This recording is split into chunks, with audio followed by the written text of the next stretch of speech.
Hello there, everyone. My name's Andrew. And I'm Kassy.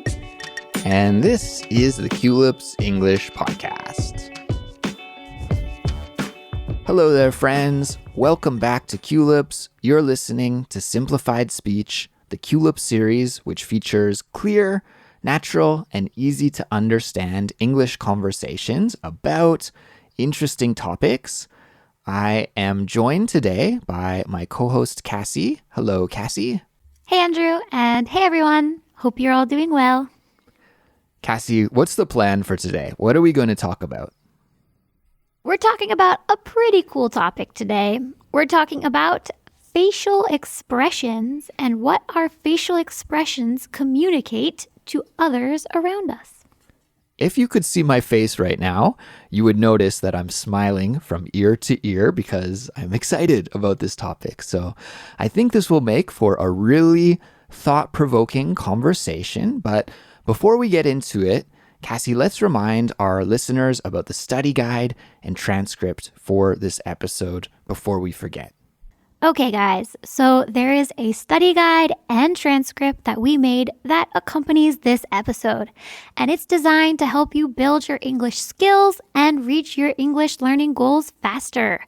So, to become a Culips member and get unlimited access to all of our study guides, plus some pretty great bonuses like invitations to our monthly live streams, you can visit culips.com and sign up.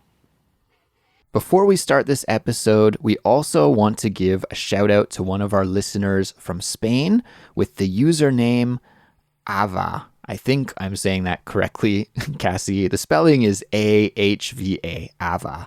So Ava left us a great review and a 5-star rating on Apple Podcasts.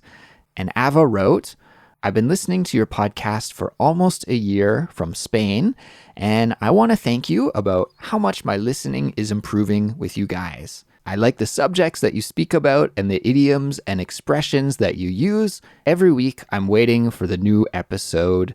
Keep going. Well, cheers, Ava. Thank you so much for those kind words and the encouragement. It's great to hear that you're learning a lot with Culips, and congrats on your 1-year milestone. Kassy, it's kind of our 1-year anniversary with Ava, so to speak. That's amazing. Yeah, Ava, thanks so much for the great review, and thanks to everyone who's been supporting us with reviews and comments lately. We really do appreciate it. Okay, Kassy, let's get down to business and jump into our topic for today, which is all about facial expressions. Now, facial expressions are a kind of body language or nonverbal communication, right? They pass along so many messages to other people about how we feel or what we think. And in fact, in English, we have an idiomatic expression, which is to be written all over your face. To be written all over your face. And this means that your emotions are clearly displayed on your face. So, for example, if you feel angry inside and your face looks angry on the outside, it's really obvious that you're angry, then your emotions are written all over your face. You can tell just by looking at your face. Same goes with other emotions, right? If you're sad, it's really obvious that you're sad, then we could say it's written all over your face. And I'm curious about you, Kassy. Are you good at controlling your emotions, or are they written all over your face when you feel emotional in one way or the other?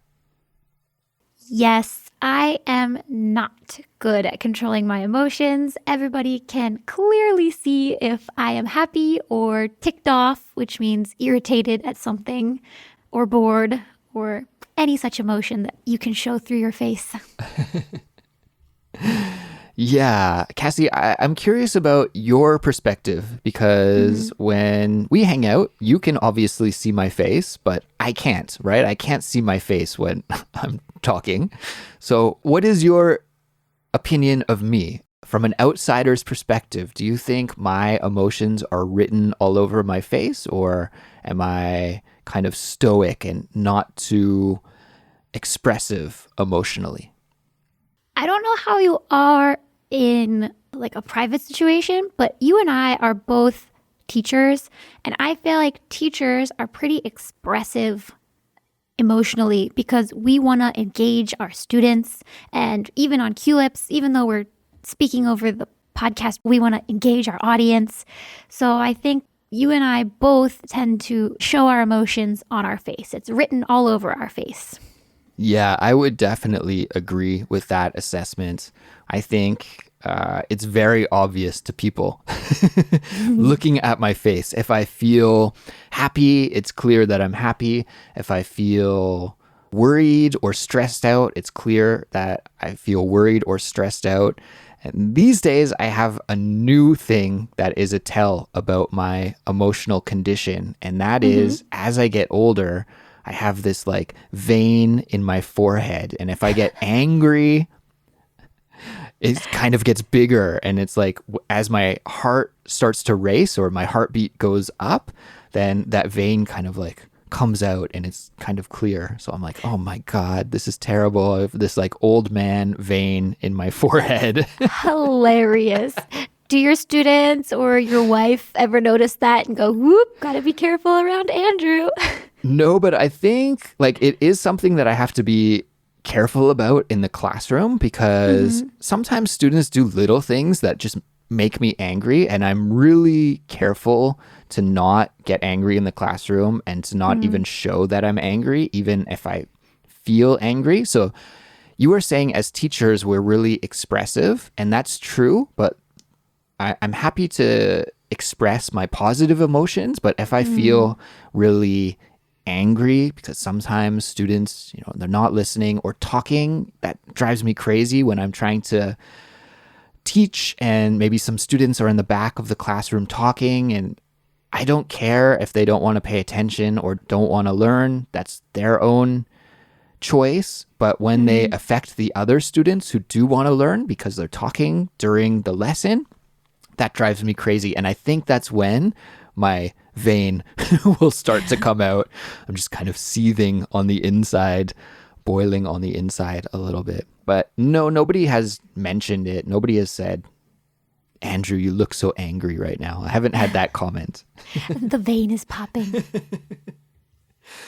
Kassy, I'm curious. We're kind of talking about faking emotion or controlling emotion, right? So I said that I want to try and control negative emotion and not let my students or people around me know if I feel upset or if I feel angry. And I think this is probably natural, right? People generally like showing their positive emotion, but maybe these negative emotions are ones that we would want to keep private if possible.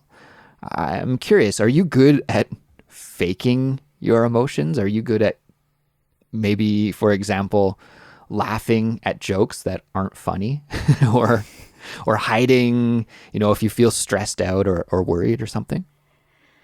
I'm not very good at hiding my annoyance at something, which I wish I was better at because, you want to keep the peace as much as possible when dealing with other people. So if something really annoys me, I tend to just walk away from it because I don't want to, cause issues between me and another person.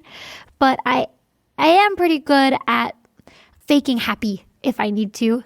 If I'm, just not feeling it someday, but, I got to be there for my students or my friends or my family, then I put on a happy face and try my best to get through a situation, which I think is a good trait to have as long as you're not doing it too often. I think that I am really good at faking laughing. It's just a skill that I've developed over the years. And when people say something, especially during small talk conversations, if it's not too funny, I can kind of just try and I put myself in the mindset of trying to make the best out of every situation. So maybe even if it isn't really funny or the person that I'm talking to isn't really fascinating or interesting, just try to find some common ground and find something to laugh about and just be positive. So I think I'm pretty good about that. But I find it difficult to fake concern. So the emotion of caring about other people's problems, especially if they're not really important problems. I can find that difficult. I don't think I'm very good at acting that way, and maybe on my face too. I'm not very good at expressing concern or care for other people. So what you're saying is you wouldn't be a good therapist or psychiatrist. Maybe I'd be one of those psychiatrists that's just like, tell me more. Maybe I'd be really good at that. I don't know. But yeah, I feel like most emotions I'm pretty good at faking if I need to, or controlling, but maybe concern is one that I need to practice more. Andrew, do you know Jimmy Fallon? Yeah, of course, the talk show host, late night TV talk show host. Exactly. He is kind of famous for faking laughter and emotions. I love Jimmy Fallon, but every time I watch his YouTube videos, all the comments are like, oh my gosh, his laugh is so fake. Why is he over-exaggerating everything he does? I like it. It makes the guest speakers and celebrities feel more comfortable, and it raises the mood of the audience, but it is pretty over the top. That's hilarious, Kassy, because I just recently watched a video with the comedian Fred Armisen on the Jimmy Fallon show, and in that video clip, Fred Armisen was doing a kind of musical performance where he went through the history of punk music and played a little sample of what punk music sounds like from decade to decade to decade. And it was kind of cool, but Jimmy Fallon was so over the top with his reactions and jumping in and singing, being very over the top. And when I looked at the comments, they were exactly like you just said. Like everybody was like, oh, Jimmy, shut up. Stop laughing. Stop getting in and cutting in. It just ruined the performance. But I think you're right. Like, I think probably from the guest's perspective, it makes them less nervous when they're on the show. It makes them feel like somebody at least is really interested in what they're saying, and probably puts them at ease. And so from the guest's point of view, it's probably nice. Like everybody likes it when you have somebody listening to your every word, engaged in what you're saying, and laughing at your jokes, I think, right? Exactly. Oh, I should ignore you right there to prove the point. Kassy, this is maybe a little bit of a rude expression, but it's very relevant to this conversation, so I thought we could talk about it. And we have this expression in English that I first heard about maybe about 10 years ago. It just sort of popped out of nowhere and became really popular all of a sudden. And it is RBF. RBF. That is the polite way to say it, the RBF. The rude or original way to say it is resting bitch face. Resting bitch face. So resting, of course, means relaxed, right? And in this context, we have the curse word in English, bitch, and it is usually used as a kind of derogatory word to refer to women who are grumpy. I guess, would that be a good way to say it, Kassy? Women who are grumpy? Yeah, women who don't care what you think about them, or just like, I only care about myself. Okay. And face is their face. Okay, so resting bitch face. Now, this phenomenon is used to describe women and also men, but I think originally women, who have a face that looks grumpy when they are just relaxed. So it doesn't mean they're in a grumpy mood or in a bad mood. However, their natural face appearance looks grumpy even when they're not, even when they're relaxed. So, Kassy, I'm sure you've heard of this expression before, right? Definitely. Definitely. Has it ever been a problem for you or anyone you know? Not me, but my youngest sister definitely has been told that she has RBF. So how has that affected her? She is not really anymore, but when she was younger, she was a little shy, but not in that like sweet way. She was really into like emo or punk rock music, and she really liked Hot Topic. I don't know if you have that in Canada, but for listeners who may not know, it's a clothing brand and it's a style of clothing that's like black with a lot of metal spikes and neon colors. And it looks very edgy and kind of scary. For edgy teens. Yeah, so even though my sister was shy, because she wore this kind of edgy clothing and listened to this edgy, kind of scary music, everybody just said, she has resting bitch face. When really, she just didn't smile much because she was nervous. I see. Yeah. So this is why this condition is really unfair, I think, right? Like, I personally don't think I have RBF, and I've never been told that I have. But if I did, I think that would be a really unfair characterization of me. And I really don't like it when people use this expression to describe other people, because something that you can't control at all, right? Like, if your face is just relaxed and you're not in a bad mood, for somebody to prejudge you and just assume that you're a grumpy person or you're in a bad mood just by the way that your face is relaxing, I think is just not very fair and pretty mean. Totally agree. Kassy, I've got one final question for you about this topic, which I think is really interesting, and we could probably go on for hours, but I'll cut it down to just one more question, okay? And I think you and I are in a good position to answer this question because we both live in cultures that are very different from our own culture. So we're living abroad in foreign countries that have a culture that's very different from the North American culture that we grew up in. So I'm wondering here, do you think people from different cultures express or read facial emotions differently? Do you think there's some cultural differences at play, or is it universal? What do you think? 100%. Yes, I think culture plays a big part in how you read facial expressions.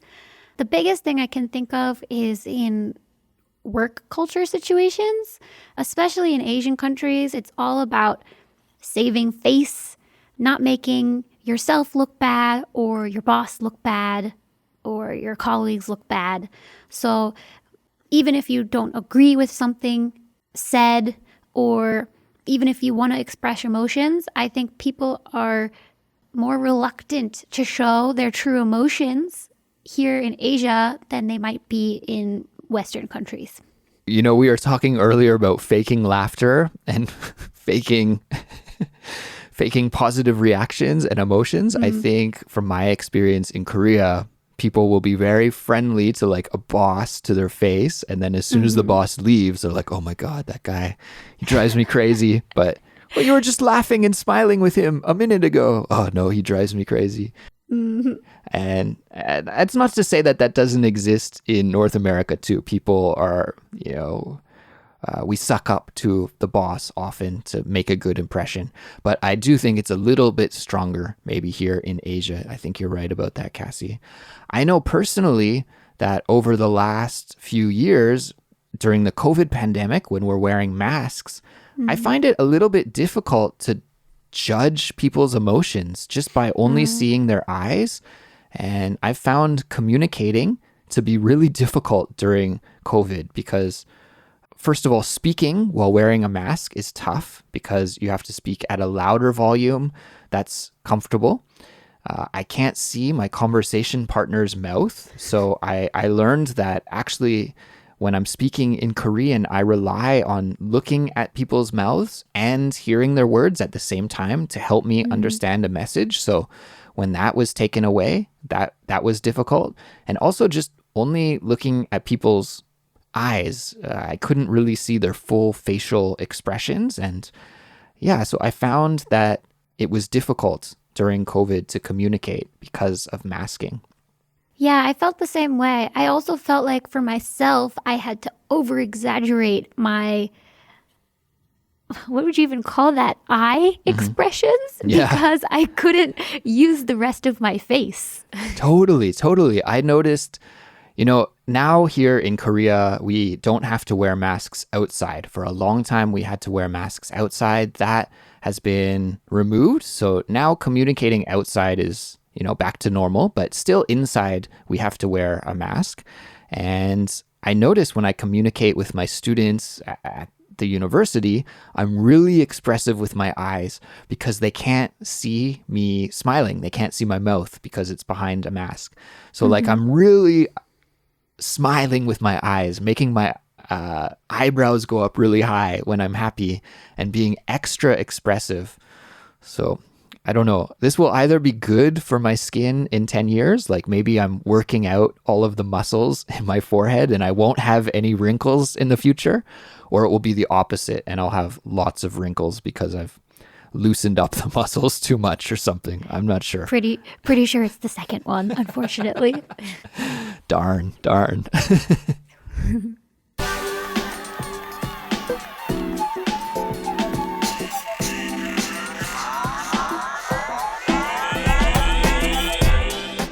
Anyways, everyone, I think we'll leave it at here for this episode. So thanks for listening and congratulations on getting in your daily dose of English listening practice with us today. But now we want to turn things over to you. We want to hear your opinion, and you can do that by leaving a comment on our website. Please let us know what you think about facial expressions and the power they have to communicate.